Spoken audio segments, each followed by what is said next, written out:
Bersiap. Beri salam. Selamat pagi, Bu.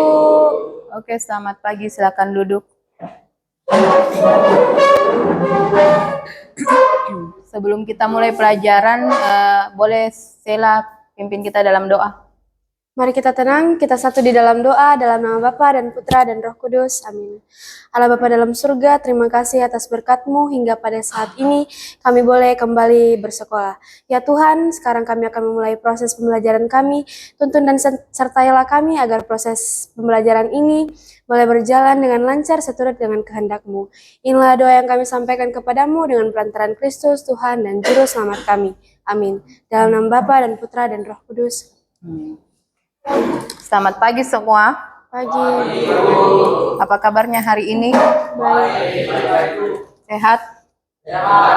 Kita absen dulu ya. 10:03. Alvito, Anastasia, Axel, Kalista, Selin, Christian Aprilio, Dinda, Dita, Felicia Evangeline, Gabriel, Gisela, Gledisia, Gresela sakit,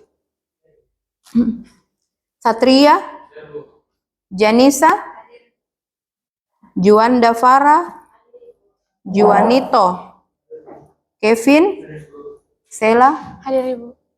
Mercy, Michael Rivaldo, Priscilia, Ray, Rodrigo, Ricardo, Roberto Sobari, Roberto Damus, Savio, Fania, Wesley, Wichita, Alvin, Charlie, Verena, Ria. Oke, jadi satu orang dah hadir ya. Ya, terima kasih yang sudah hadir hari ini. Nah, sekarang kita mau belajar tentang apa? Kelola emosi melalui mindfulness, komunikasi asertif, dan keputusan etis. Apa di bawahnya itu?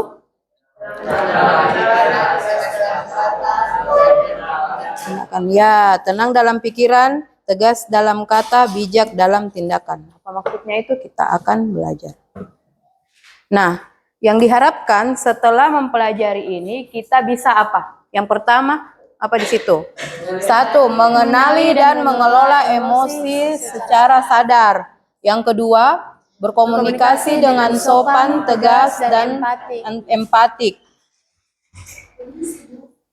Iya, Bu. Ada yang mau sistem periodik yang ukurannya besar?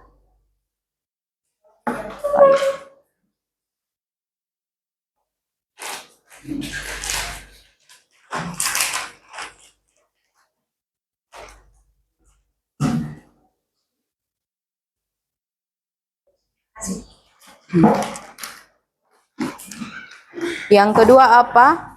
Berkomunikasi dengan sopan, tegas, dan empatik. Dan yang ketiga, mengambil keputusan yang etis dan bertanggung jawab. Jadi setelah mempelajari materi ini, kalian bisa diharapkan bisa menerapkan 3 hal ini yang ada di sini. Nah, yang pertama kita mau ice breaking dulu. Nah, kira-kira sebutkan satu kata yang menggambarkan perasaan kalian hari ini. Sebutkan satu kata saja yang menggambarkan perasaannya kalian hari ini. Apakah itu galau kah, sedih kah, atau marah kah, senang kah? Kalau Rena apa? Senang. Sela? Senang. Senang. Alvin? Oh, senang. Gabriel? Senang Gabriel? Oke. Roberto Sobari? Senang juga. Karena masih pagi jadi masih senang. Janisa? Apa? Satu kata yang menggambarkan perasaannya? Senang juga atau beda? Apa Janisa? Senang? Lesu, oh Janisa lesu. Kalau Anastasia? Senang. Di sebelahnya siapa? Gladysha. Apa? Senang. Mercy? Senang. Siapa lagi? Alvito? Senang, betul. Senang Alvito. Aprilio? Senang. Satria? Ceria. Oke, Rodrigo? Senang. Senang Rodrigo? Oke, mantap. Jadi rata-rata senang. Tapi siapa tadi yang lesu? Janisa. Kenapa lesu Janisa? Oh, mengantuk. Masih pagi-pagi sudah mengantuk. Berarti begadang tadi malam. Aduh, kenapa kok begadang Janisa? Kau bikin apa? Main game? Atau nonton apa? Nonton film? Jangan begadang ya. Jadi tadi sudah mengungkapkan semua perasaannya. Satu kata yang menggambarkan perasaannya. Ada yang bilang senang. Ada yang bilang apa? Lesu. Nah, jadi kita mau belajar apa itu emosi. Itu tadi gambaran emosi kita. Nah, apa itu emosi? Emosi adalah reaksi alami tubuh dan pikiran terhadap situasi tertentu. Jadi karena menghadapi sesuatu, jadi muncullah emosi itu. Jadi emosi itu ada apa? Marah, ada sedih, ada takut, senang. Apalagi yang terakhir itu tenang. Jadi semua emosi itu valid atau wajar. Jadi tidak ada yang salah. Jadi kalau kita marah, kalau kita sedih, itu tidak ada masalah sebenarnya. Semua wajar. Namanya juga hidup. Pasti ada kadang susah, kadang sedih, kadang senang, kadang marah. Tapi kita perlu untuk mengelolanya dengan bijak. Jadi kayak kalau marah dia tidak berlebihan. Kalau berlebihan marahnya bisa mengamuk, bisa sampai pukul orang. Atau kalau dia sedih tidak berlebihan. Kalau sedihnya berlebihan kan bisa saja apa? Bisa jadi stres, ya betul, depresi. Oke, nah selanjutnya. Nah, mengapa penting untuk mengelola emosi? Kenapa mengelola emosi itu penting? Karena emosi yang tidak terkendali bisa menyebabkan apa? Konflik dengan teman atau orang tua, keputusan yang tergesa-gesa, stres dan kelelahan, penyesalan setelah bertindak. Jadi mengelola emosi sama dengan langkah awal menjadi pribadi yang tangguh. Nah, kalau kita tidak bisa kelola emosi, apa yang terjadi? Berkonflik dengan teman atau orang tua. Kalau marahnya berlebihan, bisa jadi bertengkar atau berkelahi. Mengambil keputusan yang tergesa-gesa, panik, takut, akhirnya salah ambil keputusan.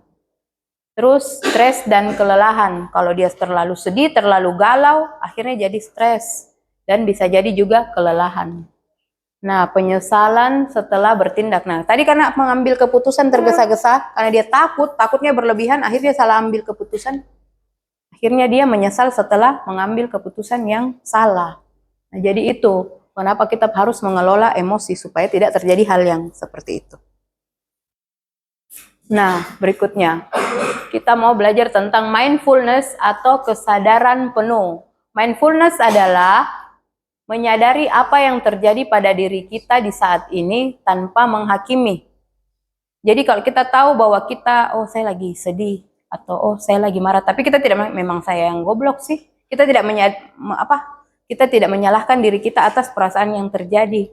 Oh saya lagi sedih, tapi memang saya yang bodoh, saya terlalu baper. Tidak seperti itu ya. Jadi kita sadar bahwa kita merasa sedih, tapi kita tidak menyalahkan diri kita. Nah, prinsipnya itu sadari nafasmu, sadari perasaanmu, sadari pikiranmu. Jadi latihan singkatnya kalau kita mau melaksanakan mindfulness itu, tarik nafas dalam-dalam 3 detik, tahan 2 detik, hembuskan perlahan. Jadi kalau kita mau melatih mindfulness, kita tarik nafas dulu. Coba tarik nafas 3 detik, 1, 2, 3, tahan, hembuskan. Jadi jangan hembuskan di tempat lain, Gabriel. Kalau kau hembuskan di tempat lain bukan mindfulness itu. Full of apa? Kalau kentut full of bau. Jadi hembuskan ya, jangan hembuskan dari tempat lain. Jadi itu latihan untuk mindfulness. Tarik nafas dalam-dalam lalu hembuskan. Itu untuk mereda emosi kita. Apalagi kalau saat kita marah. Jadi tarik nafas dan hembuskan. Jangan langsung ambil tindakan.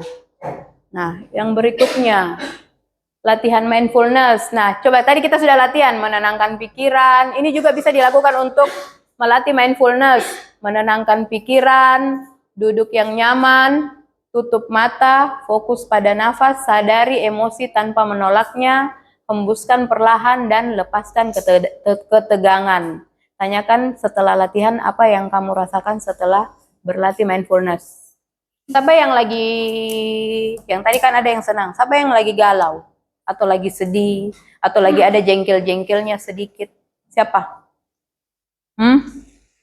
Yang saat ini sedang merasa seperti itu, siapa? Siapa? Ada? Ada tapi mungkin malu-malu.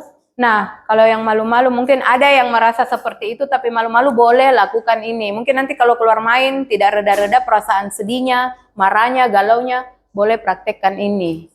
Ya, jadi duduk, cari tempat yang nyaman, duduk, tutup mata, fokus pada nafas, sadari emosi yang dirasakan, terus hembuskan nafas perlahan.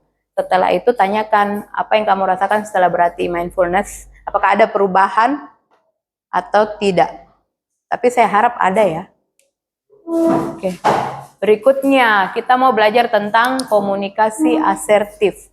Nah, komunikasi asertif adalah cara berkomunikasi jujur, sopan, dan tegas tanpa menyakiti orang lain.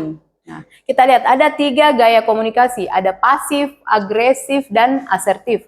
Kalau dia pasif, ciri-cirinya itu diam, takut, menolak. Jadi kalau dia berkomunikasi umpamanya, terserah deh, itu yang komunikasi pasif. Kalau dia komunikasinya agresif, ciri-cirinya itu memaksa dan menyerang. Kok yang salah? Bukan saya. Itu agresif. Tapi kalau kita menggunakan komunikasi yang asertif itu, dia ciri-ciri komunikasinya jujur, sopan, dan menghargai. Umpamanya kita lagi beda pendapat, dan saya paham Ji pendapatmu, tapi saya memilih untuk berbeda. Beda saya pendapatku. Jadi dijelaskan baik-baik. Tidak langsung bilang, salah kok kau, saya yang benar. Tidak seperti itu ya. Jadi kita jelaskan ke teman, sebenarnya ya, saya paham Ji pendapatmu, tapi beda saya beda saya alasanku karena seperti ini. Jadi dijelaskan baik-baik. Jadi kita tidak menggunakan komunikasi yang pasif. Ada pendapatnya teman, terserah deh kau deh, urusanmu. Itu lebih ke komunikasi apa? Agresif. Pasif. Kalau agresif itu dia agak memaksa. Dia bilang salah kok, ini yang benar. Itu agresif. Kalau asertif dia lebih sopan. Memang kita berbeda pendapat tapi dijelaskan dengan lebih baik. Dia bilang, saya paham Ji, kok memang suka minta, tapi saya beda saya begini, saya menurutku. Nah, itu yang dibilang komunikasi asertif. Nah, yang berikutnya kita mau berlatih komunikasi asertif. Bagaimana itu? Caranya kita bikin role play sama teman duduk saja ya. Sela mana teman duduknya Sela? Sakit. Kita wagres Sela. Jadi sama siapa? Mana Noris sendiri kah? Siapa yang duduk sendiri? Noris. Sini kok Noris. Maju Noris. Cepat. Nah, tugasnya sekarang situasinya itu teman mengajak bolos. Kan kok kasih goyang-goyang kabel Noris. Teman mengajak bolos padahal ada tugas pentingnya. Tugasnya itu pilih cara komunikasi. Mau pilih yang mana tadi? Pasif, agresif, atau asertif? Ya, nanti praktekkan dengan temanmu. Siapa yang mau ngajak bolos, siapa yang menolak. Diskusikan mana yang paling sehat. Terus refleksinya bagaimana rasanya berbicara dengan cara asertif. Sekarang praktekkan. Kalau mau pilih cara asertif dengan teman duduknya. Boleh.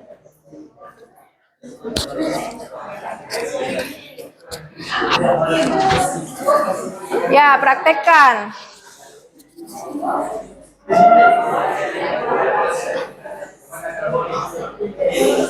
Oke, sudah.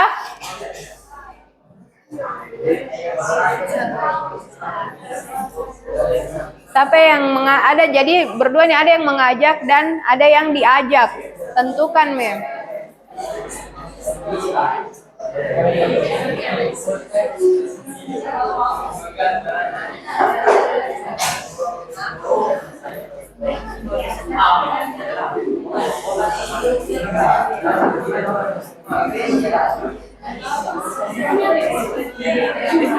Oke.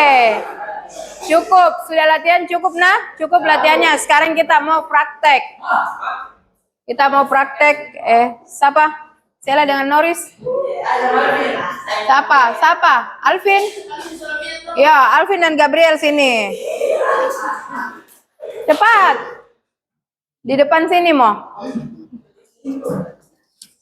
Nah, Alvin dengan Gabriel. Siapa yang mengajak bolos ini? Alvin yang ngajak bolos. Terus Gabriel yang diajak sini nak. Jadi nanti baku tukar pegang. Ya, jadi mau pilih komunikasi yang mana? Pasif, agresif, atau asertif? Asertif itu kayak mau kasih tahu. Ya, kasih tahu tapi menolak tapi dengan yang baik-baik. Alvin, ayo coba praktekkan Mi. Biar ayo bolos deh. Alvin, kau tahu ya tidak bisa kau kerjain ini tugas, tapi tidak boleh ki bolos. Harus ki berusaha kerjain tugas supaya bisa diselesaikan. Ya, oke, tepuk tangan.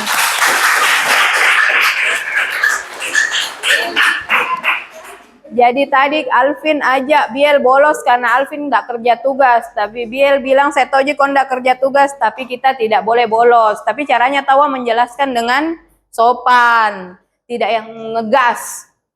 Jam mau kotor nah, itu nggak boleh. Harus tahu pelan-pelan kayak Gabriel. Mudah-mudahan begitu dalam kehidupan nyata ya Gabriel. Siapa lagi?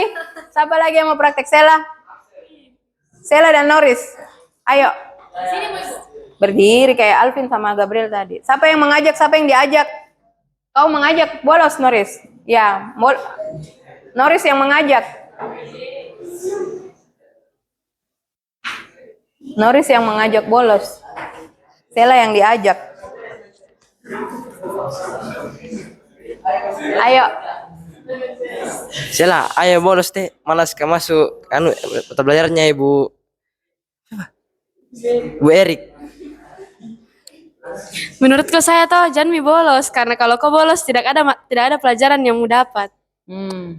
Tapi saya lebih pilih bolos. Tapi menurutku jangan mau kok karena tidak ada pelajaran yang dapat nanti. Oke, Pale. Ya, oke. Jadi seperti itu ya. Tapi tadi contohnya sudah bagus. Nah, kita mau belajar lagi, lanjut. Nah, pengambilan keputusan. Sekarang kita mau belajar mengambil keputusan. Nah, keputusan etis itu adalah memilih tindakan berdasarkan nilai kebaikan, tanggung jawab, dan empati. Langkah-langkahnya itu, yang pertama, identifikasi masalahnya, pertimbangkan pilihan yang mungkin, nilai konsekuensinya, pilih yang benar dan adil, dan evaluasi hasilnya. Seumpamanya kasusnya tadi seperti ada yang ajak kita untuk bolos. Jadi tidak langsung serta-merta diterima ya. Karena berpikir, oh bolos itu enak, tidak belajar. Jadi langsung ayo, tapi tidak kita untuk mengambil keputusan supaya tidak gegabah, kita pikirkan dulu. Ini bolos, identifikasi masalahnya, ini bolos loh. Kalau bolos, pertimbangan pilihan yang mungkin. Kalau bolos, saya ketinggalan mata pelajaran. Memang sih menyenangkan kita tidak belajar, tapi akibatnya kalau ketahuan juga dihukum. Nilai konsekuensinya, kalau saya ketahuan berarti saya dihukum. Yang keempat, pilih yang benar dan adil. Kita sudah pertimbangkan bahwa memang enak kalau bolos, kita tidak belajar. Tapi kalau saya ketahuan, saya bakalan dihukum. Lebih panjang lagi masalahnya di sekolah. Sudah terlambat pelajarannya, enggak. Ini tidak kerja tugas, ketinggalan pelajaran, terus dapat hukuman, jadi lebih banyak negatifnya daripada positifnya. Toh kita evaluasi hasilnya, oh lebih banyak yang negatif nanti saya dapat daripada yang positifnya. Jadi kita bisa ambil keputusan untuk tidak membolos. Jadi dipikirkan dulu, kira-kira apa nanti yang saya dapatkan kalau saya lakukan itu, apa akibatnya, baguskah atau tidak. Jangan langsung ada teman aja bolos deh, ayo Mi, gas. Oke Cok, kita bolos. Tapi tidak ya, dipikirkan dulu apa masa anunya, apa akibatnya kalau kita membolos. Nah, ini ada studi kasus. Kita mau lihat lagi. Kamu melihat teman mencontek saat ujian. Apa yang kamu lakukan? Pilihan pertama, diam saja. Pilihan kedua, ikut menyontek.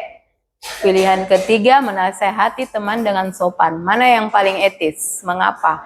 Boleh diskusi lagi dengan teman sebangkunya. Ada yang mau menjawab? Siapa yang mau menjawab? Satria? Mau? Hah? Masa enggak? Kira-kira mana pilihan yang paling bagus? Satria mau deh? Pilihan yang paling bagus? Taruh di meja. Pilihan nomor 3, Bu. Kenapa Satria? Karena menasihati teman agar jujur dalam mengerjakan tugas. Tidak Ya. menyontek. Kenapa memilih jawaban yang itu? Apa alasannya? Karena supaya teman jujur dalam mengerjakan tugas, Bu. Ya, supaya teman tidak menyontek. Menyontek. Ada yang lain? Richard? Nomor 2 kau Richard. Takutnya saya jawabanmu nomor 2. Siapa lagi yang mau menjawab? Noris? Noris? Siapa yang mau jawab lagi? Ada yang lain? Alvito? Nomor berapa? Oke, kenapa menjawab nomor 3? Kenapa jawab nomor 3? Karena sebagai pelajar yang baik kita harus bersikap jujur dan adil, Ibu. Oke, harus bersikap jujur. Terus apa juga ke temannya, diingatkan juga ke teman lainnya supaya bersikap jujur. Jadi kita memilih nomor 3 ya, menasehati teman dengan sopan. Nah, ini kan termasuk tadi juga di komunikasi asertif. Oke, kita lanjut. Integrasi 3 keterampilan. Nah, tadi kan kita sudah dapat apa? Yang pertama ada mindfulness. Terus apa lagi? Ya, komunikasi asertif. Yang ketiga apa? Ya, mengambil keputusan yang etis. Jadi mindfulness, asertif, dan keputusan etis. Jadi kemampuan ini adalah kemampuan untuk mengelola diri dengan tenang, bijak, dan berintegritas. Jadi satu, kalau kondisi emosinya memuncak, jadi keterampilan yang dibutuhkan adalah mindfulness. Jadi tarik nafas, hembuskan, kasih tenang diri ceritanya. Yang kedua, kalau komunikasinya sulit, kita sulit berkomunikasi dengan orang lain, berarti kita ambil komunikasi asertif supaya komunikasinya berjalan dengan damai begitu, tidak saling menjatuhkan atau tidak saling berselisih. Terus yang ketiga, kalau kita lagi dilema antara kayak tadi mau diajak bolos, mau pergi atau tidak, jadi kita menggunakan keputusan yang etis. Jadi dipikirkan dulu apa dampaknya, baik buruknya ke saya kalau saya lakukan. Jadi itu ya, bagaimana cara mengintegrasikan 3 keterampilan tadi, mindfulness, asertif, dan keputusan etis. Nah, penutup. Ketenangan bukan berarti tanpa masalah, tetapi kemampuan untuk mengendalikan diri dengan di tengah badai. Jadi dengan mindfulness kita tenang, dengan asertif kita dihargai, dengan etika kita dipercaya. Oke, terima kasih. Sekarang kita mau kerja lembar refleksi.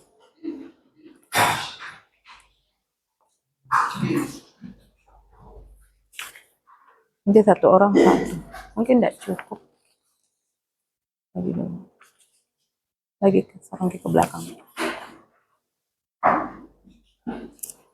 Satu-satu dulu, satu meja. Kayak kemarin mau. Berarti satu mungkin enggak dapat.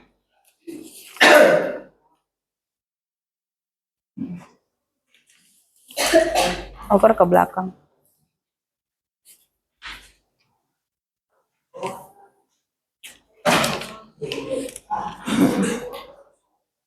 Tunggu dulu. Ini Noris sama Sela. Sama. Tunggu. Ambil satu. Kau berdua satu saja.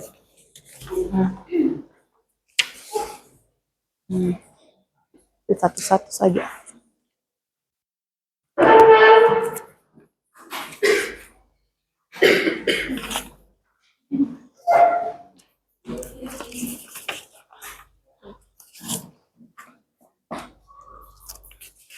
Kalian berdua kayak ini ya, kayak kemarin. Satu kertas, satu soalnya.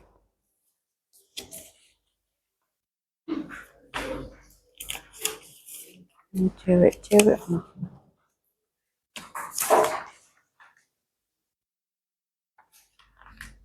Ini kurang, nanti kasih lihat ke temannya pakai kertas. Nanti kalau kalian sudah kerja, geser ke belakang lagi. Nah, jadi itu cara mengerjakannya. Yang bagian pertama itu, kan di situ dikatakan berilah tanda centang pada kolom yang sesuai dengan keadaan dirimu setelah mengikuti kegiatan layanan ini. Gunakan skala berikut.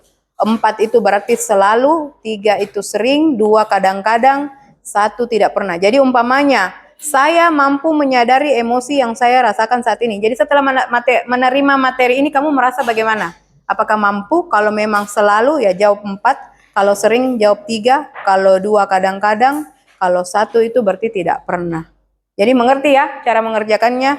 Terus yang di bawah itu lembar refleksi isi. Setelah saat latihan mindfulness, apa yang kamu rasakan? Boleh kerja di bagian belakangnya. Nah, oke. Silahkan. Jangan lupa tulis nama dan kelas.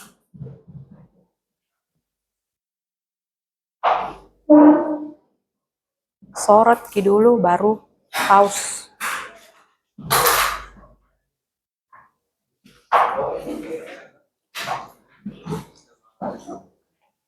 Berarti kok pakai kertas. Sorot nih dulu, benar. Yang satu soalnya itu berarti yang satunya pakai kertas. Yang di sana nanti, Aprilo jangan isi di kertas, nah. Jangan isi di soal, nah. Kamu isi di kertas saja, baru kamu bagikan ke belakang. Atau berempat mau kau di sini. Satu ini mau, jangan kau dulu isi. Kamu pakai kertas nih semua. Satu soal saja kamu berempat. Kurang ke? Iya, langsung jawab di situ. Berempat mau kok pakai kertas nih kamu, karena tidak cukup di sana tuh tidak ada.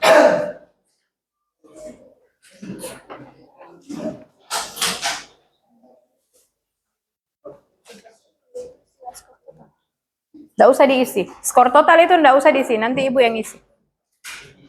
Berempat kok. Terlalu lama kamu tunggu dia. Yang tidak dapat soal kerja di kertas.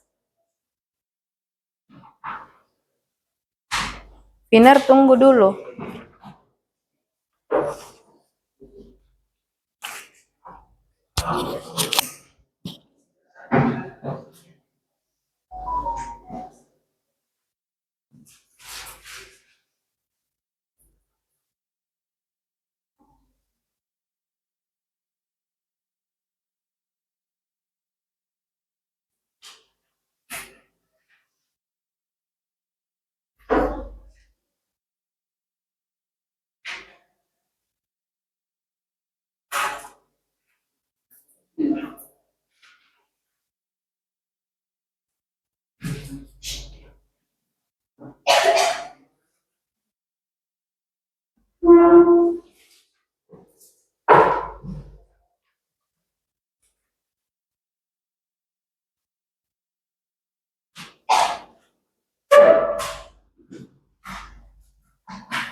Sudah semua? Oke, boleh kumpul ke depan, over ke depan saja. Nggak usah jalan, over saja kertasnya ke depan, nanti saya ambil di depan. Mana? Ayo, kumpul ke depan saja, nanti ibu ambil di depan.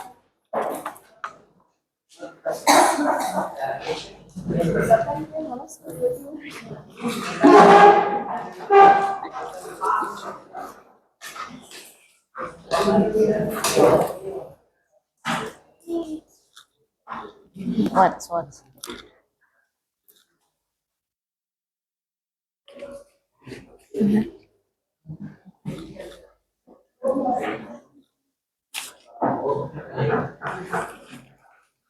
Masih ada yang belum kumpul? Sudah semua? Sudah? Oke. Nah, pembelajaran kita hari ini cukup sampai di sini ya. Sebelum kita tutup, siapa Gisel? Pimpin kita dalam doa dulu. Mari kita berdoa dalam nama Bapa dan Putra dan Roh Kudus. Amin. Allah Bapa Maha Baik, puji dan syukur kami aturkan kehadapan-Mu karena pembelajaran pada hari ini boleh kami selesaikan dengan baik. Ya Bapa, semoga apa yang telah kami pelajari hari ini boleh bermanfaat bagi diri kami ke depannya. Inilah doa yang kami haturkan kepadamu dengan perantaraan Kristus Tuhan kami. Amin. Dalam nama Bapa dan Putra dan Roh Kudus. Amin. Bersiap.